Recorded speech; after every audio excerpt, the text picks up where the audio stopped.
इस वर्ष 5 जून को विश्व पर्यावरण दिवस के अवसर पर जयपुर में यूनाइटेड ग्लोबल पीस फाउंडेशन की ओर से वसुधा मेरी माँ आयोजन रखा गया। कार्यक्रम में भारतीय मौसम विभाग के पूर्व महानिदेशक और जाने माने मौसम विज्ञानी डॉक्टर लक्ष्मण सिंह राठौड़ ने प्लास्टिक और कीटनाशकों के अत्यधिक उपयोग पर गहरी चिंता व्यक्त की।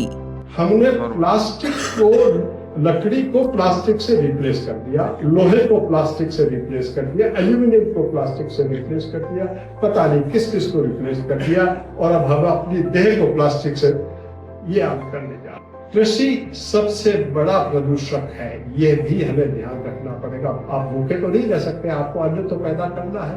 खादों पर आप एक नाइट्रोजन डालते हैं, आप किसान सोचता है कि मैंने 1 कट्टा डाला इस क्षेत्र में। जो नाइट्रोजन यूज एफिशिएंसी है, जिसको कहते हैं कि कितना खाद आपने जमीन में डाला और कितना अंग लगा पौधे के, अगर उसका देखें तो ये 10, 12, 13, 15%, बाकी तो सब जमीन में रहता है। और जमीन में जब रहता है तो जमीन का क्षरण होता है। अभी जो मिट्टी है मृदा मृत प्राय हो गई है। इस जमीन, अब खेती आप तभी कर पाएंगे जब उसमें आप आर्टिफिशियल फर्टिलाइजर डालेंगे, वरना आपकी खेती, जमीन आपने मार दी है एग्रोकेमिकल्स का प्रयोग करते करते। आयोजन में पद्मश्री सुंडाराम वर्मा ने कम जल उपयोग में पौधारोपण की तकनीक का व्यवहारिक विवरण देते हुए बताया कि मात्र 1 लीटर पानी से लगाया गया पौधा पूरे जीवन काल में अतिरिक्त जल की आवश्यकता नहीं रखता, जिससे हजारों लीटर जल की बचत हो सकती है। 1 लीटर पानी वाली तकनीक का जो मुख्य सिद्धांत है वो ये है कि जैसे जयपुर में 50 सेंटीमीटर बरसात होती है, इसका मतलब ये है कि हर वर्ग मीटर पर 500 लीटर पानी बरसता है, और एक पौधा 10 से 20 वर्ग मीटर जगह घेरता है, तो इसका मतलब है कि 5 से 10 हजार लीटर पानी हर वर्ष एक पौधे के चारों ओर गिरता है। और यह पानी की मात्रा इतनी ज्यादा होती है कि हम बाहर से तो दे ही नहीं सकते, लेकिन इसको अगर कंजर्व कर दें तो फिर अलग से पानी की जरूरत नहीं होती। हम क्या करते हैं कि जिस खेत में हमें पौधा लगाना है, एक पर्टिकुलर पौधा नहीं लगेगा, ब्लॉक में लगेंगे 10, 20, 50, कितने ज्यादा।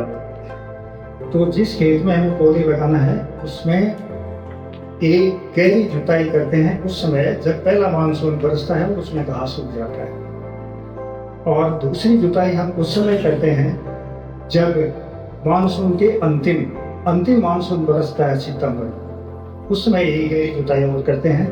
तो उससे कैपिलरी भी वो जो ब्रेक हो जाती है और घास भी खत्म हो जाता है। उसके बाद एक छोटा सा गड्ढा खोदते हैं, 4 या 5 इंच लंबा चौड़ा, लेकिन 1.5 फीट गहरा गड्ढा, और उस गहरे गड्ढे में जब हम पौधा लगाते हैं तो नीचे का हिस्सा 1 फीट पौधा लगाने में हो जाता है, बाकी 6 इंच जो बचती है उसमें 1 लीटर पानी डाल देते हैं। केवल अगले मानसून तक हमें निराई गुड़ाई करते रहना है हर 3 महीने बाद, ताकि कोई घास ब्रेक वो खत्म हो जाए और कैपिलरी ऊपर से जो है वो ब्रेक नहीं हो। जल संरक्षण विशेषज्ञ पद्मश्री लक्ष्मण सिंह लापोड़िया ने चौका पद्धति से अमृत जल स्रोतों को पुनर्जीवित करने और क्षेत्रीय जल स्तर को ऊपर उठाने की जानकारी एक पावर पॉइंट प्रेजेंटेशन के माध्यम से समझाई। और हमने उस तालाब को ठीक किया, बारिश आई, एक तालाब बना करके उसको ठीक किया। पुराना तालाब था, और जब वो तालाब अच्छा बन गया तो सिंचाई का तालाब, और उसकी सिंचाई होती है। 1500 बीघा जमीन सिंचित होती है लापोड़िया की, पर हमारे पास दूसरे तालाब नहीं थे जो ग्राउंड वाटर बढ़ाए। हमने फिर फूल सागर बताया, फूल के लिए।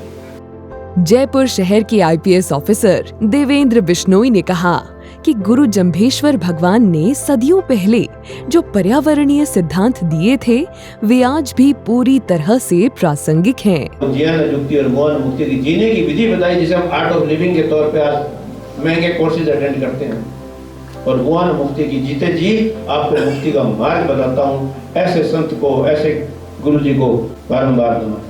और एक जो चीज यूनिक उन्होंने दी, वो यूनिक थी प्रकृति का समावेश। चाहे वो नियमों के तहत कह दिया हो, चाहे वो एक आपके धार्मिक आचरण के रूप में कह दिया हो। उन्होंने ये कहा कि उत्तम कुलेगा उत्तम न होएगा कारण क्रिया से, कि उत्तम कुल में जन्म लेने से उत्तम नहीं होगा, आपके कर्म आपकी क्रियाएं कैसी हैं उस पर आपका निर्धारण होगा कि आप कैसे हैं। शौर्य चक्र विजेता ब्रिगेडियर जितेंद्र सिंह शेखावत ने कहा कि संस्था ने पिछले 1 वर्ष में 4 करोड़ रुपए से अधिक की सहायता राशि जरूरतमंदों को प्रदान की है। श्री शेखावत ने ये भी बताया कि फाउंडेशन प्रकृति के क्षेत्र में निरंतर कार्यरत है। उनकी ये 2 मिनट का काम नहीं है, करीबन 15-20 साल का काम चल रहा है। तो एक साइलेंट और बड़े तरीके वक्त से चल रहा है। यहाँ पे बड़े बड़े स्टूडेंट्स हर यूनिवर्सिटी के देश विदेश से आके यहाँ पे रिसर्च कर रहे हैं। रिसर्च भी इस लेवल की अगर आप देखेंगे तो आप बोलेंगे कि ये प्रोजेक्ट समझना भी अपने सोच के परे है। तो जो चेयरमैन साहब की जो ये सोच है और अभी ये सारा बिजनेस को एक साथ करके इन्होंने जो यूनाइटेड फाउंडेशन बनाया अक्टूबर में, इसकी जो स्थापना की है और पिछले 5-6 महीने में जो काम हुआ है अपने आप में बहुत ही सोच के बाहर है। यूनाइटेड ग्लोबल पीस फाउंडेशन के चेयरमैन मेघराज सिंह रॉयल ने कहा कि रेगिस्तानी राजस्थान को हरा भरा बनाने के लिए सभी को एकजुट होकर प्रयास करने होंगे। श्री रॉयल ने यूजीपीएफ के उद्देश्यों को समझाया। उन्होंने ये भी कहा कि 12 से लेकर 14 लाख वो स्टूडेंट उनको मिनिमम 2 लाख से लेकर 3 लाख रुपए इनकम हो सकती है। वैसी योजना भी हम लिखित में लेके आ रहे हैं, उसमें आप लोगों का सहयोग की आवश्यकता पड़ेगी। और राजस्थान अपन लोग सब साथ में लिख रहे हैं, राजस्थान को वर्ल्ड के टॉप नक्शे में इस जलवायु परिवर्तन में लेके जा सकते हैं, क्योंकि हर स्टेट की हर डिस्ट्रिक्ट की अपनी अपनी भौगोलिक स्थिति है। हर तरह के पेड़ वहां पे उगते हैं, जो हमने जैसलमेर में लगाए देख लिए, यहाँ पे लगा के देख लिए। तो इसको वर्ल्ड व्यापी कैसे लेके जा सकते हैं, आज वो प्लेटफॉर्म हमारे लिए तैयार है, तो आप लोगों का सहयोग चाहिए। फाउंडेशन के डायरेक्टर शक्ति सिंह बांदीकुई ने कहा कि अब समय आ गया है जब हम प्रकृति को लौटाने का प्रयास करें। इस अवसर पर निदेशक शक्ति सिंह ने फाउंडेशन के क्रियाकलापों की जानकारी भी दी। प्रकृति हमें देती है सब कुछ, हम भी तो कुछ देना सीखें। तो उस देने की परिपाटी को दुनिया में जो सबसे बड़ी बात है कि लेना बहुत आसान है, लेकिन सबसे बड़ी बात है वो ये है कि हम क्या देकर जा रहे हैं। यूनाइटेड ग्लोबल पीस फाउंडेशन, जो मेघराज सिंह साहब का जो थॉट है, ऐसे बेटे बेटियों के लिए जिनके पिता नहीं है, माता पिता उन्हें पढ़ाने में सक्षम नहीं है, उनकी पढ़ाई के लिए 90% से अधिक नंबर आए। आपने पिछले 6-7 महीने से इस फाउंडेशन ने 4 करोड़ से अधिक रुपयों के माध्यम से ऐसे बेटे बेटियों को गोद लेकर उनकी शिक्षा का काम किया। साथ ही साथ में ऐसी बेटियां जिनके पिता नहीं है या माता पिता विवाह नहीं करा सकते, उन बेटियों को भी अपनी संतान मानते हुए किसी सामान्य मैरिज होम में नहीं, आने वाले समय में 5 स्टार होटल में शादी कराकर स्वयं के संतान मानते हुए। उसी तरीके के अनेक प्रयास आने वाले समय में यूनाइटेड ग्लोबल पीस फाउंडेशन के द्वारा किए जाने हैं। कार्यक्रम की शुरुआत बिश्नोई समाज के धर्म गुरु जंभेश्वर भगवान की प्रतिमा पर माल्यार्पण एवं दीप प्रज्वलन के साथ हुआ।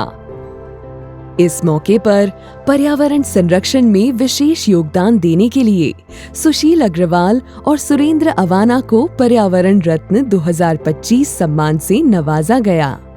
समारोह में पर्यावरण व जीवन रक्षा करते हुए बलिदान देने वाले राधे श्याम पैमानी, श्याम बिश्नोई, कंवर राज सिंह भाटी और वन रक्षक सुरेंद्र चौधरी को पुष्पांजलि अर्पित कर 2 मिनट का मौन रखकर भावपूर्ण श्रद्धांजलि दी। कार्यक्रम में यूनाइटेड ग्लोबल पीस फाउंडेशन की एक परिचयात्मक फिल्म का प्रदर्शन किया गया।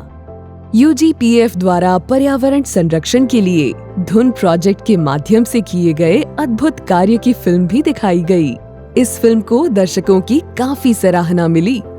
कार्यक्रम का संचालन जाने माने उद्घोषक राजेंद्र कुमार हंस ने किया।